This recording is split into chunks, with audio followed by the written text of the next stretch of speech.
จอลูกหนังวิเคราะห์บานเตะทีเดส3คู่ประจำวันพุธที่29เดือน4ปี2026เรามาเริ่มกันในคู่หนึ่งในศึกซาอุดิโปรลีกเตะในเวลา1:00ของคืนนี้การพบกันระหว่างอัลนัสเซอร์จากฝูงมี76คะแนนจะเปิดบ้านต้อนรับกับเยือนของอัลอาลีอันดับ3มี66คะแนน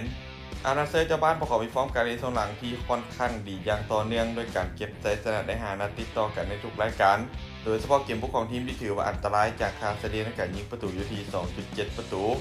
ส่วนอัลอาลีทีมเยือนมีฟอร์มการเล่นที่ดีบ่แพ้กันด้วยการชนะ4เสมอ1จาก5เกมหลังสุดเกมบุกของทีมยังถือว่าใช้ได้แต่ความเจ็บคมยังอาจจะบ่เท่าเจ้าบ้านรวมไปถึงเกมรับของทีมยังคงมีซองโวยเห็นในบางครั้ง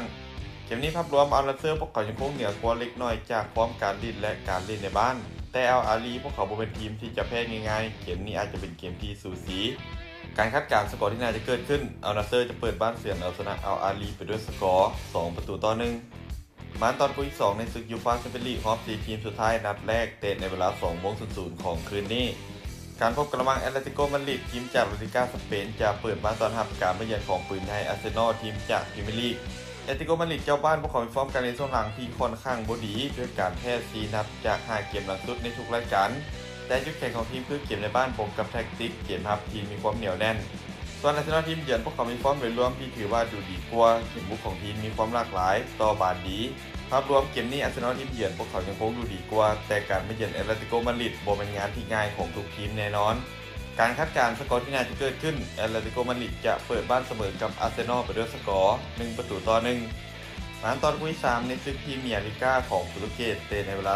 2:15 ของคืนนี้การพบกันระหว่างสปอร์ติ้งลิสบอนอันดับ3มี72คะแนนจะเปิดบ้านต้อนรับการมาเยือนของตอนเดล่าอันดับ17มี21คะแนนสปอร์ติ้งเจ้าบ้านพวกเขามีฟอร์มการเล่นช่วงหลังถือว่าบ่ค่อยดีมีชนะแพ้สลับกันแต่เกมบุกของทีมยังถือว่าโหดจากคาซาเดียในการยิงประตูอยู่ที่ 2.5 ประตูต่อเกมรวมไปถึงการเล่นในบ้านของพวกเขาถือว่าเป็นจุดแข็งส่วนตอนเดล่าทีมเยือนฟอร์มโดยรวมค่อนข้างแย่ยังชัดเจนเกมรับของทีมมีปัญหาเสียประตูง่ายเวลาพบกับทีมใหญ่มักจะต้านทานได้ยากภาพรวมเกมนี้สปอร์ติ้งลิสบอนน่าจะเป็นฝ่ายที่ครองบาทและบุกกดดันใส่ตั้งแต่ต้นเกมส่วนตอนเทล่าพวกเขาน่าจะเน้นรับลึกแล้วรอจังหวะการเล่นเกมสวนกลับถ้าสปอร์ติ้งลิสบอนพวกเขายิงได้ไวมีโอกาสค่อนข้างสูงที่สกอร์จะไหลยาวได้การคาดการณ์สกอร์ที่น่าจะเกิดขึ้นสปอร์ติ้งลิสบอนจะเปิดบ้านเอาชนะตอนเทล่าไปด้วยสกอร์3-0สุดท้ายนี้ทุกคนสนใจแนวทางดีๆแบบนี้อย่าลืมกดไลค์กดแชร์ออกไปเพื่อเป็นแนวทางเพิ่มเติมและไปสนใจอยากลงทุนสามารถกดลิงก์ผ่านหน้าช่องได้เลยเด้อ